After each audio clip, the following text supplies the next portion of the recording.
Muy buenos días, que el Señor les bendiga. ¿Cómo se encuentran en esta mañana? Espero que muy bien, muy contentos, ya listos para nuestro devocional del día de hoy. Vamos a orar al Señor. Hoy tenemos un pasaje, eh, es hermoso, pero también es uno de los pasajes más crueles quizás que he leído. Pero bueno, ahorita vamos a entrar en este apasionante tema. Vamos a orar al Señor. Padre, gracias por la vida que nos das en esta mañana, gracias por permitirnos descansar, trabajar, quienes lo hacemos de noche. Pedimos tu bendición al abrir tu palabra, al leer estas líneas. Habla a nuestro corazón profundamente, Señor, y que podamos entender, podamos comprender lo que tú quieres hablarnos a través de tu palabra. Bendice a cada persona que está siguiendo este devocional. Te lo pido en el nombre de Jesús. Amén. Muy bien, vamos a nuestra lectura. Muerte de Jesús. Jesús sabía que su misión ya había terminado y para cumplir las escrituras dijo: tengo sed.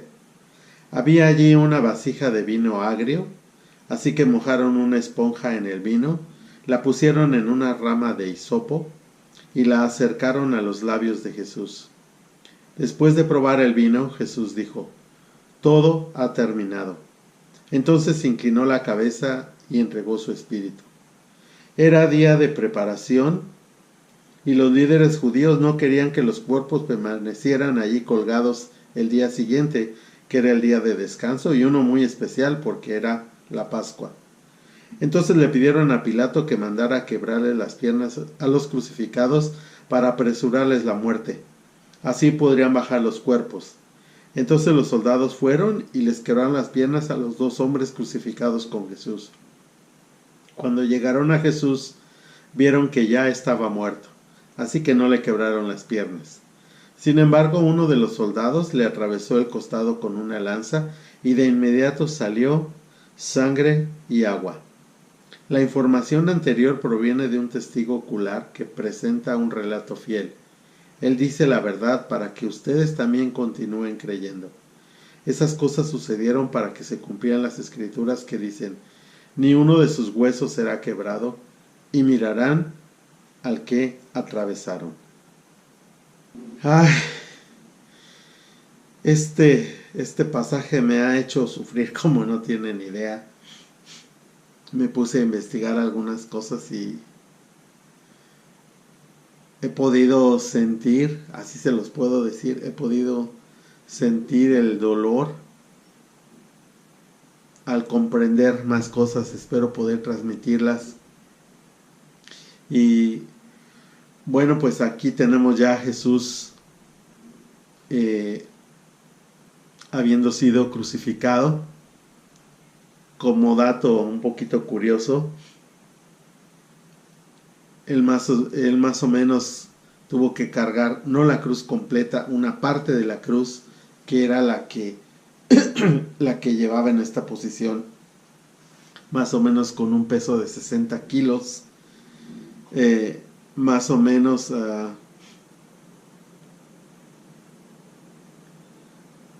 algo así como 1 kilómetro aproximadamente.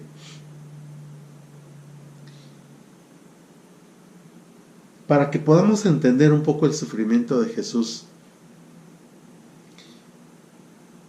estaba leyendo que este evangelio no lo narra, pero los demás evangelios narran que Jesús estuvo orando en el huerto de Getsemaní y dice que su sudor era como gotas de sangre.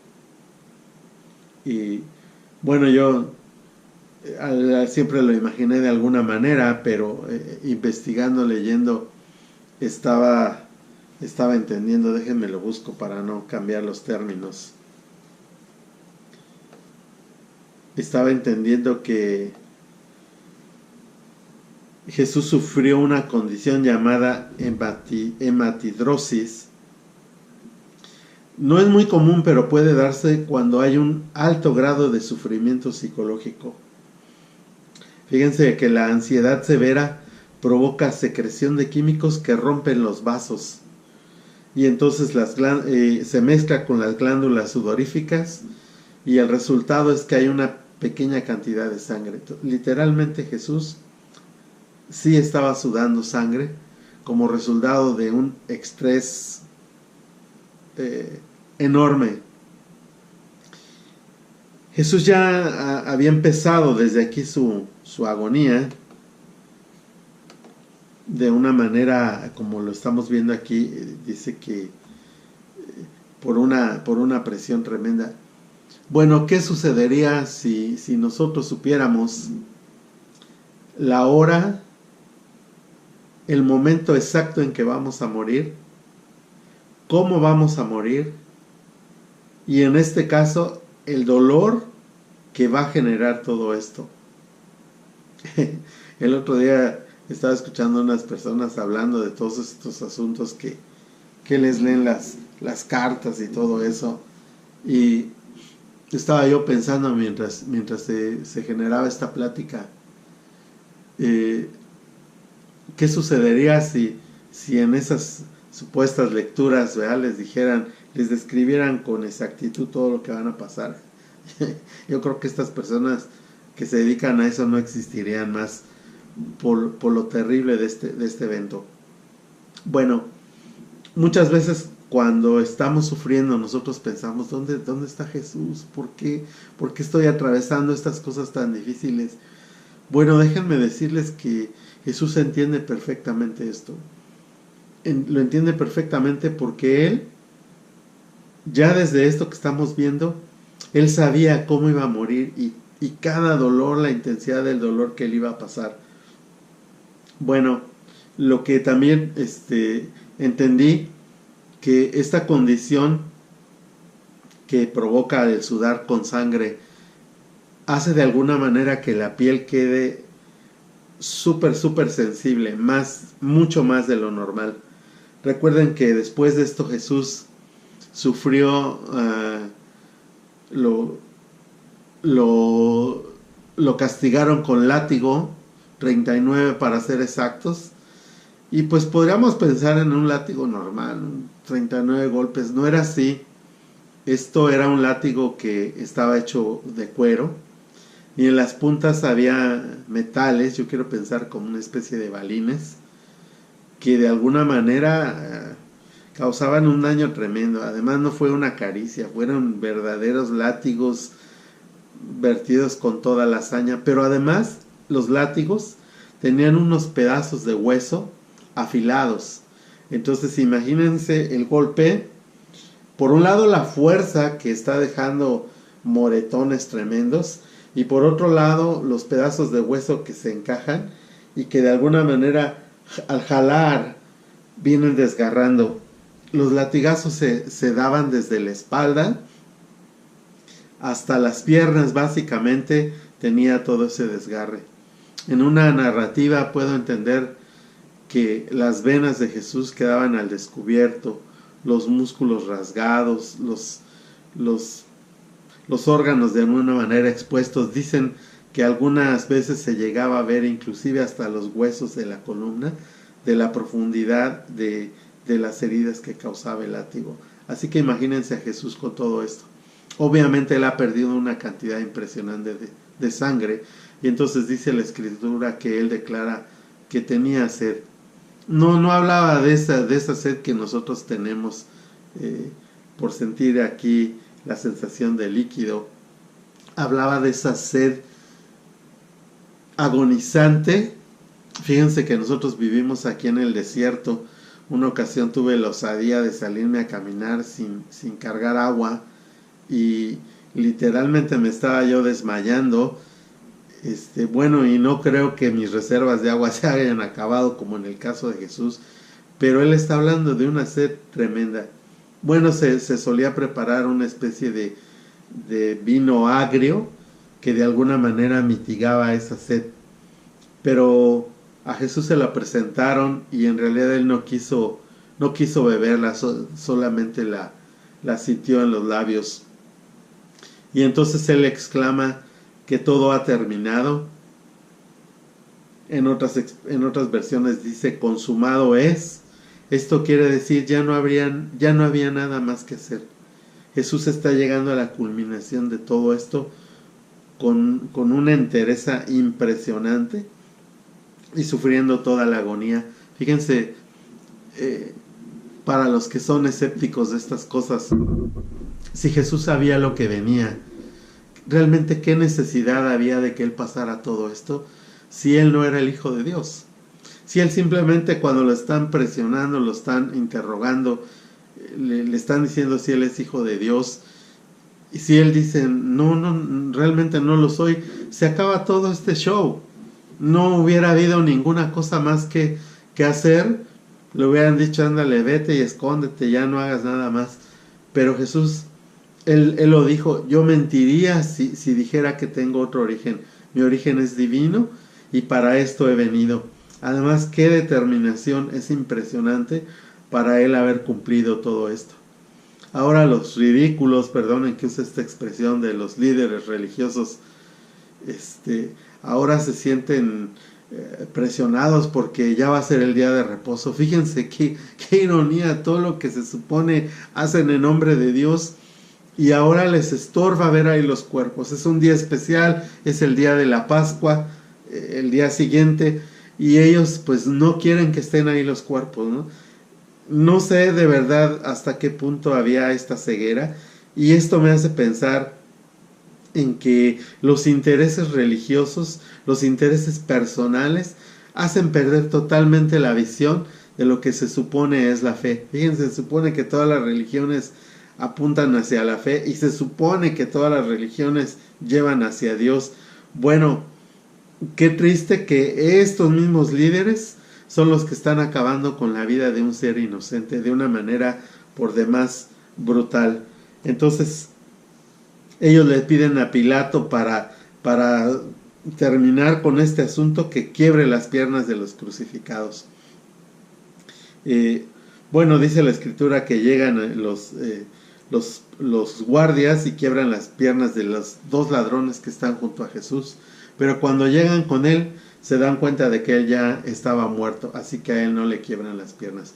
Quiero mencionar algo de esto de las piernas. Fíjense que la muerte de Jesús no fue de una manera tan normal, digamos, como era, porque muchos de los reos eran amarrados. Jesús no fue amarrado, fue clavado. Y bueno, quizás tú y yo siempre hemos tenido la idea, por las imágenes que vemos, que Jesús fue traspasado en esta parte de sus manos. La verdad es que no fue así, porque el peso del cuerpo en la cruz, al estar de esta manera, era muy fácil que por la fuerza y la presión el clavo atravesara la mano y entonces el cuerpo se cayera. Entonces Jesús fue realmente clavado en esta parte, y estaba leyendo algo sobre el umbral del dolor. Es impresionante el dolor que se siente en esta parte. Bueno, Jesús fue clavado también de sus pies. Entonces esto causaba una asfixia terrible. El crucificado, para poder respirar, él podía respirar en esta forma, pero para poder exhalar, para sacar el aire, él tenía que hacer un esfuerzo con las piernas, y entonces con trabajo exhalar el aire, y otra vez vencerse. Cuando la fuerza de las piernas se terminaba, entonces la asfixia era inminente y las personas morían. Bueno, Jesús soportó un poquito más de 3 horas.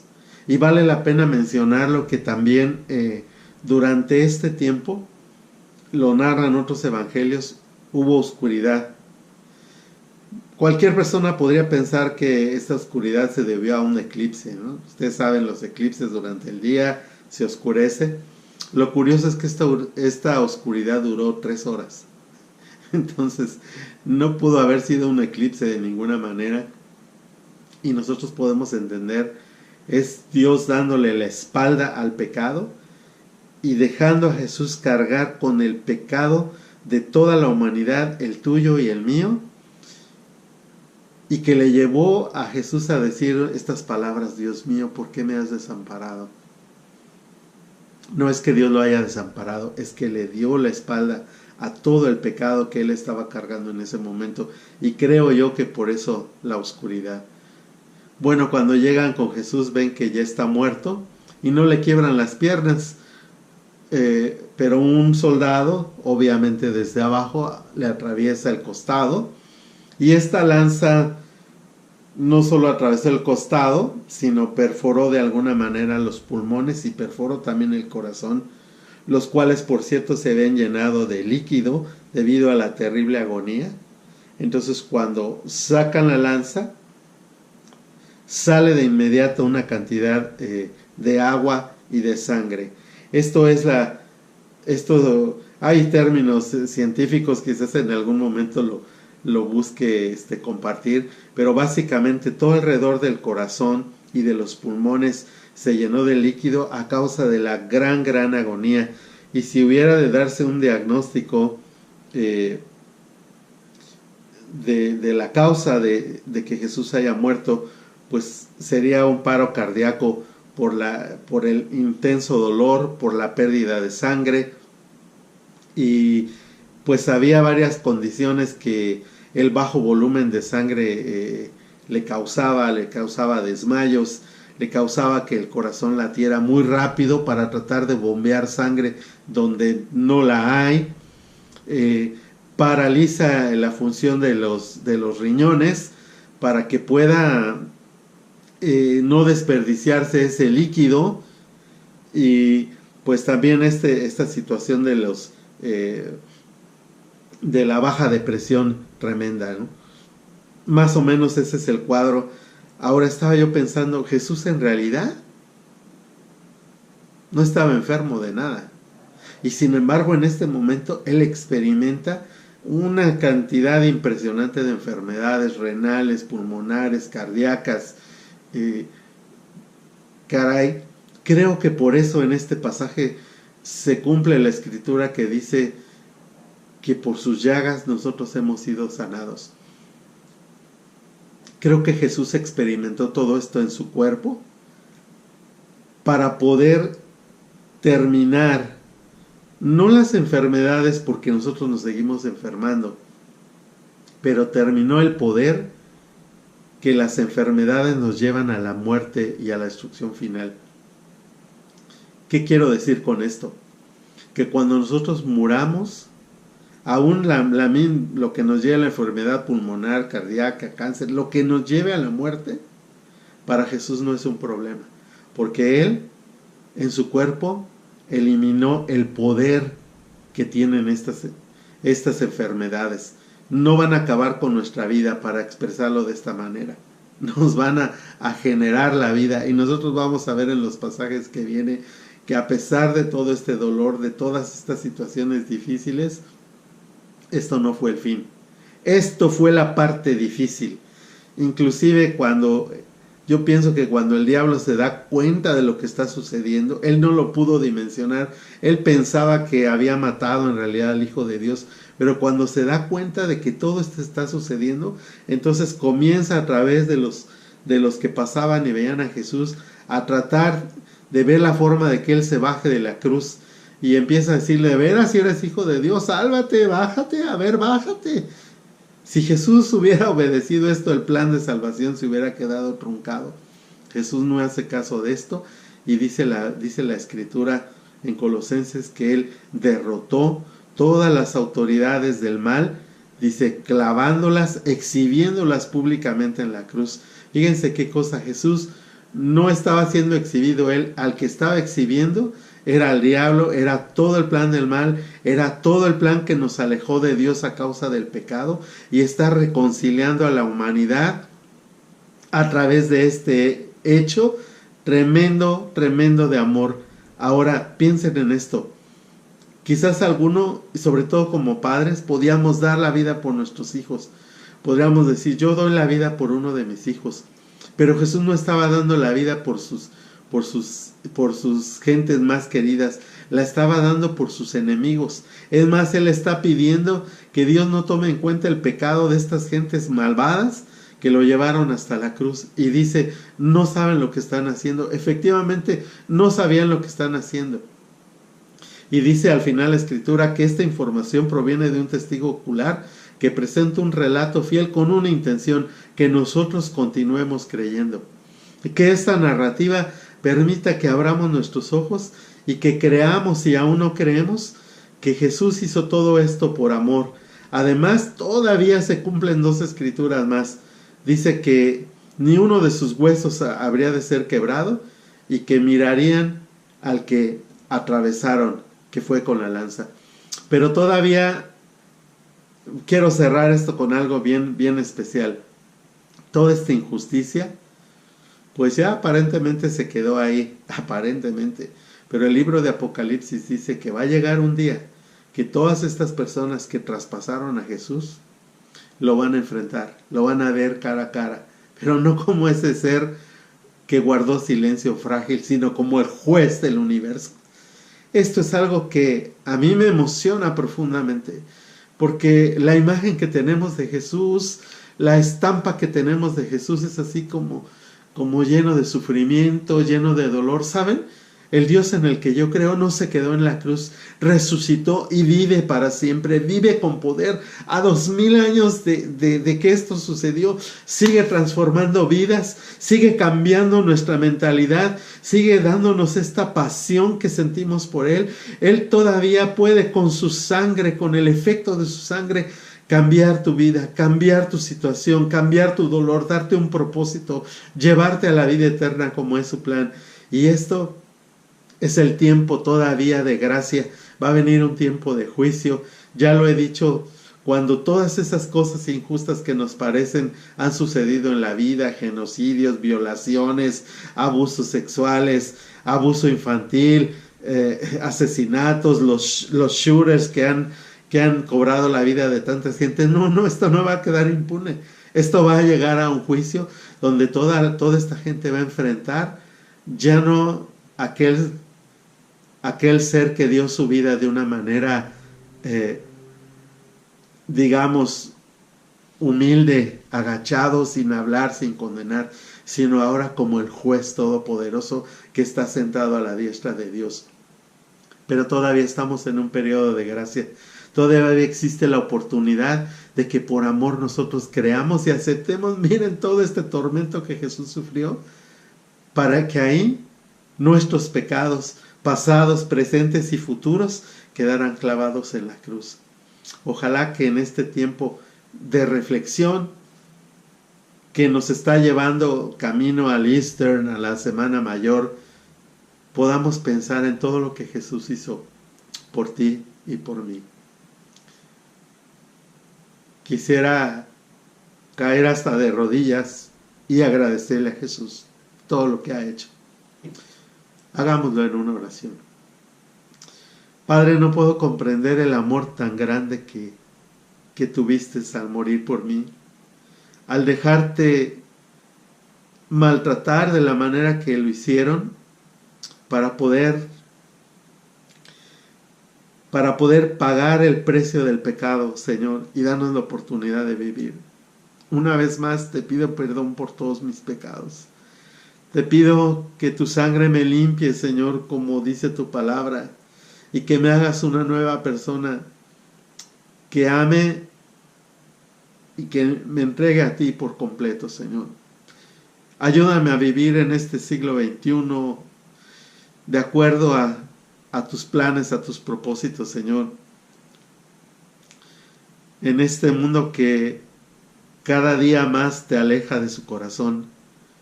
Permite que nuestro corazón, de todos los que te amamos, de los que estamos entendiendo esto, nos acerquemos a ti y cambies por completo nuestras vidas. Y una vez más, gracias por morir por nosotros. En el nombre de Jesús. Amén. Romanos 5:8 dice: pero Dios muestra su amor para con nosotros en esto, en que siendo aún pecadores, Cristo murió por nosotros. Que Dios te bendiga. Los espero mañana en una emisión más de Levántate y Come.